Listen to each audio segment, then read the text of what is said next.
കൂട്ടുകാരെ, ഈശോയുടെ കണ്ണുകളിലൂടെ എന്ന പുസ്തകത്തിൻ്റെ നമ്മുടെ വായന വീണ്ടും തുടരുകയാണ്. നമുക്ക് വളരെ ശ്രദ്ധയോടെ ശ്രവിക്കാം. അല്പസമയം കഴിഞ്ഞപ്പോൾ ഞങ്ങൾ പട്ടണത്തിലെത്തി. ആകാശം ഇരുണ്ടു തുടങ്ങിയിരുന്നു.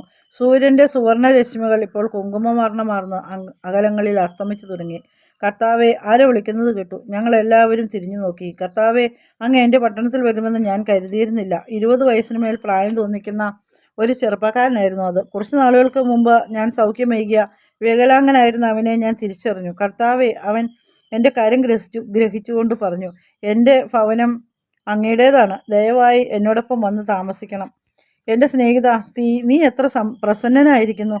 നിന്നെ കണ്ടുമുട്ടിയതിൽ എനിക്ക് സന്തോഷമുണ്ട്. ഞാൻ മറുപടി പറഞ്ഞപ്പോൾ പത്രോസ് എൻ്റെ കാതിൽ മന്ത്രിച്ചു, ഇതാരാണ് കർത്താവെ? പ്രാർത്ഥനകൾക്ക് മറുപടി ലഭിച്ച ഒരുവനാണ് ഈ യുവാവ്. അല്പനാളുകൾക്ക് മുമ്പ് ഞാൻ ഇവൻ്റെ വികലമായ ശരീരവും തകർന്ന ഹൃദയവും സുഖപ്പെടുത്തിയിരുന്നു. ഓ, ആ ചെറുപ്പക്കാരൻ്റെ മുഖം ഓർമ്മയിൽ പരതിക്കൊണ്ട് പത്രോസ് പറഞ്ഞു, കർത്താവെ, അവിടുന്ന് എന്നോടൊപ്പം താമസിക്കുകയില്ലേ? ഉത്സാഹത്തോടെ ചെറുപ്പക്കാരൻ വീണ്ടും ചോദിച്ചു. തീർച്ചയായും. അപ്പോൾ എൻ്റെ ശിഷ്യന്മാരോ? ഞാൻ ചോദിച്ചു. അവരെ എൻ്റെ കുടുംബക്കാരുടെ വീടുകളിലാക്കി താമസിപ്പിക്കാം. എന്നാൽ അവിടുന്ന് എൻ്റെ വീട്ടിൽ താമസിക്കണം. മറ്റൊരാൾക്ക് കൂടി അവിടെ താമസിക്കാൻ സ്ഥലമുണ്ട്, അവൻ ആവമാദത്തോടെ പറഞ്ഞു. ഞങ്ങൾ അവൻ്റെ വീട്ടിലേക്ക് നടന്നു. പോകും വഴി കണ്ടുമുട്ടിയവരെയൊക്കെയും എന്നെ പരിചയപ്പെടുത്തുവാൻ അവന് വളരെ ഉത്സാഹമായിരുന്നു. ഇത് യേശുവാണ്, ഇദ്ദേഹമാണ് എന്നെ സുഖപ്പെടുത്തിയത്. അങ്ങനെ അവൻ്റെ വീട്ടിലെത്തിയപ്പോൾ ഒരുപാട് ആളുകൾ ഞങ്ങളോടൊപ്പം ഉണ്ടായിരുന്നു. അവൻ തൻ്റെ മാതാപിതാക്കളോട് ഉറക്കെ വിളിച്ചു പറഞ്ഞു, വന്നു കാണുവിൻ, ഈ മനുഷ്യനെക്കുറിച്ചാണ് ഞാൻ നിങ്ങളോട് പറഞ്ഞിട്ടുള്ളത്. ഇത് നസറത്തുകാരനായ യേശുവാണ്. അദ്ദേഹമാണ് എന്നെ സുഖപ്പെടുത്തിയത്. അവൻ്റെ അപ്പനും അമ്മയും എൻ്റെ മുമ്പിൽ മുട്ടുകുത്തി എൻ്റെ കരങ്ങൾ ചുംബിക്കുവാൻ തുടങ്ങി. അനുഗ്രഹിക്കപ്പെടട്ടെ, അനുഗ്രഹിക്കപ്പെടട്ടെ, അങ്ങ് ഞങ്ങളുടെ മകനെ സൗഖ്യപ്പെടുത്തി. അങ്ങ് അനുഗ്രഹിക്കപ്പെട്ടവനാണ്. അപ്പോഴേക്കും അവിടെ ആളുകളെ കൊണ്ട് നിറഞ്ഞിരുന്നു. വീണ്ടും ആളുകൾ വന്നുകൊണ്ടിരുന്നു. ആളുകളുടെ ഇടയിൽ നിന്ന് ആരോ വിളിച്ചു പറഞ്ഞു, ഇദ്ദേഹമാണ് തോമസിൻ്റെ കള്ളികൾ വെളിച്ചത്ത് കൊണ്ടുവന്നത്. അവിടം ശബ്ദമുയർന്നമാവുകയായിരുന്നു. ചില ആളുകൾ ഉച്ചത്തിൽ അവരുടെ നന്ദി രേഖപ്പെടുത്തുകയും മറ്റു ചിലർ അവരോട് ഞാൻ സംസാരിക്കണമെന്ന് വിളിച്ചു പറയുകയും ചെയ്തു. വേറെ ചിലർ അവരെ സുഖപ്പെടുത്തണമെന്ന് ആവശ്യപ്പെടുവാൻ തുടങ്ങി. അപ്പോൾ ഞാനൊരു പീഠത്തിന്മേൽ കയറി നിന്നു. കരമുയർത്തി എല്ലാവരോടും നിശബ്ദരാകുവാനായി ആംഗ്യം കാണിച്ചു. ഇന്ന് ഞാൻ ഏറെ ക്ഷീണിതനാണ്. എങ്കിലും അല്പസമയം നിങ്ങളോട് സംസാരിക്കുവാനും സ്വർഗസ്ഥനായ എൻ്റെ പിതാവിനോട് സൗഖ്യത്തിനായി യാചിക്കുവാനും ഞാൻ ആഗ്രഹിക്കുന്നു. തീർച്ചയായും നാളെ ഞാൻ നിങ്ങളോടൊപ്പം കൂടുതൽ സമയം ഉണ്ടായിരിക്കുന്നതാണ്. സമൂഹത്തിൽ നിന്നൊരു മർമ്മരമുയർന്നു. പ്രതീക്ഷാനിർഭരമായ അവരുടെ വചനങ്ങളിൽ നോക്കി ഞാൻ പറഞ്ഞു, ഞാൻ പറയുവാൻ പോകുന്ന വിഷയത്തെക്കുറിച്ച് നിങ്ങൾ ഇന്നീ രാവിലെ ചിന്തിക്കണമെന്നാണ് ഞാൻ ആഗ്രഹിക്കുന്നത്. എന്തെന്നാൽ ആനന്ദം നിറഞ്ഞ ഒരു ഹൃദയമാണ് സർവ്വസമ്പത്തിനേക്കാൾ ഉപരിയായ നിധി. ആനന്ദപൂരിതമായൊരു ഹൃദയം നിങ്ങളുടെ ജീവിതത്തെ പരിപൂർണമാക്കുന്നു. കാശ് നിറഞ്ഞ കീശയ്ക്ക് പലപ്പോഴും ജീവിതത്തെ ശൂന്യമാക്കുവാൻ സാധിക്കും. സ്നേഹിക്കുന്ന ദൈവത്തിൽ നിന്നുള്ള ആമോദമാണ് നിങ്ങൾ എപ്പോഴും കാക്ഷിക്കേണ്ടത്. പണത്തെ സ്നേഹിക്കുന്നത് മൂലമുണ്ടാകുന്ന വ്യസനങ്ങൾ എല്ലായ്പ്പോഴും ഒഴിവാക്കുകയും വേണം. ആളുകളുടെ ഇടയിൽ നിശബ്ദത വ്യാപിച്ചു. നന്നായി വസ്ത്രധാരണം ചെയ്ത ഒരുപാട് പരിസേയരും നിയമജ്ഞരും എഴുത്തുകാരും ആഴത്തിൽ ചിന്തിക്കുകയായിരുന്നു. അപ്പോൾ ഒരു നിയമജ്ഞൻ ഉറക്കെ ചോദിച്ചു, പക്ഷേ പണമില്ലാതെ എങ്ങനെ സന്തോഷിക്കുവാനാകും? ഞാൻ അവനെ നോക്കി, അവൻ്റെ ഹൃദയത്തിലേക്ക് നോക്കി. ഒരുപാട് സമ്പത്തുണ്ടായിട്ടും യഥാർത്ഥത്തിൽ അവൻ ഏകനായിരുന്നു. അതുള്ളതുകൊണ്ട് എങ്ങനെയാണ് സന്തോഷമുണ്ടാകുന്നത്? ഞാൻ ചോദിച്ചപ്പോൾ ഞാൻ എന്താണ് ഉദ്ദേശിച്ചതെന്ന് അവന് മനസ്സിലായി. പ്രഭു, മറ്റൊരാൾ വിളിച്ചു, എങ്കിലും നമുക്ക് ജീവിക്കാൻ പണം വേണം. ഭക്ഷണവും വസ്ത്രവും വാങ്ങണം, കരമടയ്ക്കണം, ദശാംശം കൊടുക്കണം. ഇതൊക്കെ ജീവിതത്തിന് ആവശ്യമാണ്. ഉവ്വോ, ഞാൻ പറഞ്ഞു. അതെ, പണം ആവശ്യമാണ്, ഭക്ഷണത്തിനും വസ്ത്രത്തിനും കരമടയ്ക്കാനും ദശാംശം കൊടുക്കാനും ഒക്കെ. പക്ഷേ ഇതൊക്കെ മനുഷ്യൻ്റെ മേൽ ചുമത്തിയതല്ലേ? എങ്കിലും ഇതൊക്കെ വേണം ജീവിക്കണമെങ്കിൽ, അയാൾ പ്രതിവചിച്ചു. അതെ, എന്നാൽ നിനക്ക് ആവശ്യമുള്ളത് മാത്രം. അതിൽ കൂടുതൽ നിനക്കുണ്ടായിരിക്കുമ്പോൾ അത് മറ്റുള്ളവർക്ക് കുറവായതുകൊണ്ടാണ്. ഞാൻ പറഞ്ഞു. പിന്നെ നമ്മൾ എന്താണ് ചെയ്യേണ്ടത്? സമ്പന്നനെ പോലെ തോന്നിക്കുന്ന ഒരാൾ ചോദിച്ചു. പാവപ്പെട്ടവരുമായി പങ്കുവയ്ക്കുക, രോഗികളെയും ആവശ്യക്കാരെയും സഹായിക്കുക. അതിലൂടെ യഥാർത്ഥത്തിൽ നിങ്ങൾ നിങ്ങളെ തന്നെയാണ് സഹായിക്കുന്നതെന്ന് കണ്ടെത്തുക. ഞാൻ പറഞ്ഞു. ആ സമൂഹത്തിലുള്ളവർ വിവിധ പ്രശ്നങ്ങൾ ഉന്നയിച്ചു.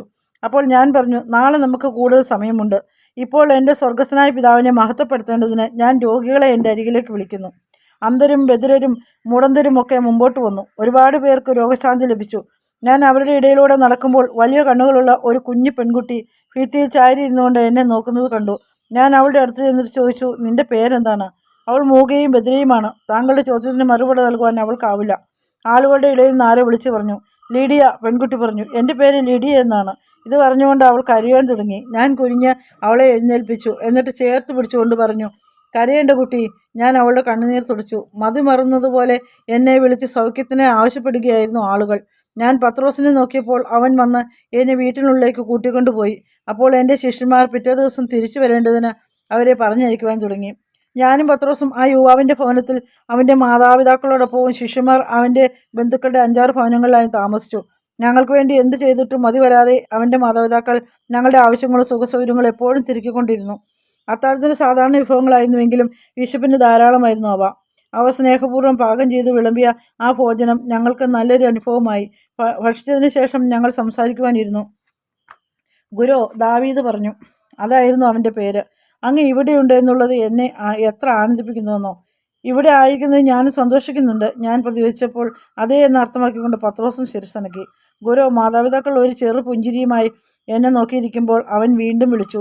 എൻ്റെ അമ്മയെ എന്തോ ദീർഘകാലമായി വേദനിപ്പിക്കുന്നുണ്ട്. അതുകൊണ്ട് അങ്ങ് അമ്മയോട് മാത്രമായി അല്പസമയം സംസാരിക്കുമോ? അങ്ങേക്ക് അമ്മയെ സഹായിക്കുവാനാകും. സഹായിക്കുന്നത് എനിക്ക് ഇഷ്ടമാണ്. ആ മാതാപിതാക്കളുടെ ആന്തരിക ദുഃഖം എന്തെന്ന് ദർശിച്ച് ഞാൻ പറഞ്ഞു. നിങ്ങളുടെ സംഭാഷണത്തിന് സ്വകാര്യത ലഭിക്കേണ്ടതിന് ഞാൻ പിതാവിനോടൊപ്പം പത്രോസിനെയും കൂട്ടി ഒന്ന് നടന്നിട്ട് വരാം. അത് കൊള്ളാം, നല്ലൊരു നടത്തം രാത്രിയിൽ ഗാഠനിദ്ര തരും, പത്രോസ് പറഞ്ഞു. അവരോടൊപ്പം നടക്കുവാനായി എഴുന്നേൽക്കുമ്പോൾ പത്രോസ് വീണ്ടും പറഞ്ഞു, നിന്റെ അമ്മയുടെ വേദനയൊക്കെ വിട്ടുപോകുവാനായി നമുക്ക് സിനഗോഗിൽ പോയിരുന്ന് പ്രാർത്ഥിക്കാം. താനും മറ്റുള്ളവരുടെ ഹൃദയം അറിയാൻ പോവുകയാണെന്ന് അപ്പോൾ പത്രോസിന് മനസ്സിലായില്ല. ഭാവിയിൽ പരിശുദ്ധാത്മാവിനാൽ നിറയപ്പെട്ട് കഴിയുമ്പോൾ തനിക്ക് ലഭിക്കുന്ന വരദാനം ഉപയോഗിച്ച് അവൻ പലപ്പോഴും മറ്റുള്ളവരെ സഹായിക്കും. വാതിൽ ചാരിയിട്ടാണ് അവർ പോയത്. ഞാൻ ദാവീദിൻ്റെ അമ്മയെ നോക്കുമ്പോൾ അവൾ എൻ്റെ നോട്ടത്തിൽ നിന്ന് ഒഴിഞ്ഞു മാറുവാൻ ശ്രമിച്ചു. ഭയപ്പെടേണ്ട, ഞാൻ നിന്നെ കുറ്റം വിധിക്കുവാനല്ല, മറിച്ച് സഹായിക്കുവാനാണ് വന്നിരിക്കുന്നത്. ഹൃദയം തുറന്ന് എന്നോട് പറയൂ, ഞാൻ നിന്നെ സുഖപ്പെടുത്തട്ടെ എന്ന് പറഞ്ഞ് ഞാൻ അവളുടെ കരമെടുത്ത് എൻ്റെ കരത്തോട് ചേർത്ത് വെച്ചു. അവൾ ആദ്യം മടിച്ചു നിന്നു, പിന്നെ കണ്ണുനീരിലൂടെ പറയുവാൻ ആരംഭിച്ചു. കുറേ വർഷങ്ങൾക്ക് മുമ്പ് ഞാൻ ചന്തയിൽ നിന്ന് വീട്ടിലേക്ക് മടങ്ങും വഴിയിൽ ഇത് സംഭവിക്കുമ്പോൾ ഞാൻ ചെറുപ്പമാണ്. അന്ന് ദാവീദ് ജനിച്ചിട്ടില്ല. 3 റോമൻ പട്ടാളക്കാർ എന്നെ ബലാത്കാരമായി പിടിച്ച് ഒരു മുറിയിലേക്ക് കൊണ്ടുപോയി. രാത്രി മുഴുവൻ അവർ എന്നെ അവിടെ ഇട്ട് പറഞ്ഞുകൊണ്ട് അവൾ തേങ്ങിക്കരഞ്ഞു. അപ്പോൾ ഞാൻ പറഞ്ഞു, അമ്മ വിഷമിക്കരുത്. അതെ, അവരെല്ലാവരും എന്നെ ഉപയോഗിച്ചു. അത് തടയുവാൻ എനിക്കായില്ല. എല്ലാം കഴിഞ്ഞപ്പോൾ അവർ എന്നെ അടിക്കുകയും മുറിയുടെ ഒരു മൂലയിലേക്ക് വലിച്ചെറിയുകയും ചെയ്തു. എന്നിട്ട് അവർ മദ്യപിച്ചു വീണ്ടും എന്നെ ഉപയോഗിച്ചു. അവൾ കുനിഞ്ഞ കൈകളാൽ മുഖം പൊത്തി കരയുകയും എന്നിൽ നിന്ന് മറഞ്ഞിരിക്കുവാൻ ശ്രമിക്കുകയും ചെയ്തു. എന്നിട്ടിങ്ങനെ വിലപിച്ചു, ഞാൻ അപമാനിതയാണ്, ഞാൻ വൃത്തികെട്ടവളാണ്, ഞാൻ പാപിയാണ്, ദൈവമേ എന്നോട് പൊറുക്കണമേ. അവളെ തോളോട് ചേർത്ത് പിടിച്ച് ഞാൻ പറഞ്ഞു, അമ്മ ഒരു തെറ്റും ചെയ്തിട്ടില്ലല്ലോ. സംഭവിച്ചതൊന്നും സ്വന്തം ആഗ്രഹപ്രകാരമായിരുന്നില്ലല്ലോ. മുഖകരങ്ങളിൽ താങ്ങിയ അവൾ മുമ്പോട്ടും പുറകോട്ടും ആട്ടിക്കൊണ്ടിരുന്നു.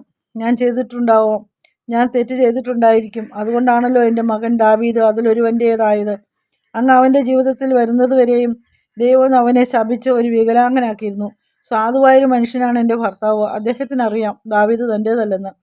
അത് അദ്ദേഹത്തെ വേദനിപ്പിക്കുന്നുണ്ടെന്നും എനിക്കറിയാം. ദാവീദിൻ്റെ ജനനത്തിന് ശേഷം എനിക്ക് മറ്റു കുട്ടികളൊന്നും ഉണ്ടായില്ല. എൻ്റെ ഭർത്താവിനല്ലാതെ മറ്റാർക്കും ഇക്കാര്യങ്ങളൊന്നും അറിയില്ല. പ്രഭു, അങ്ങ് ഇത് ആരോടും പറയരുതേ. പറഞ്ഞാൽ ഞാൻ മരിക്കും. ഏതെങ്കിലും കാരണവശാൽ ദാവീദ് ഇത് അറിയാനിടയായാൽ അവൻ തകർന്നു പോകും. എന്തെന്നാൽ അവൻ തൻ്റെ പിതാവിനെ അത്രമേൽ സ്നേഹിക്കുന്നു. ഹൃദയം പൊട്ടുമാറും നിലവിളിച്ചുകൊണ്ട് അവൾ പറഞ്ഞു. അമ്മേ, അവളുടെ മുടിയിടകളിൽ മെല്ലെ സ്പർശിച്ചുകൊണ്ട് ഞാൻ പറഞ്ഞു, അമ്മ തെറ്റൊന്നും ചെയ്തിട്ടില്ല.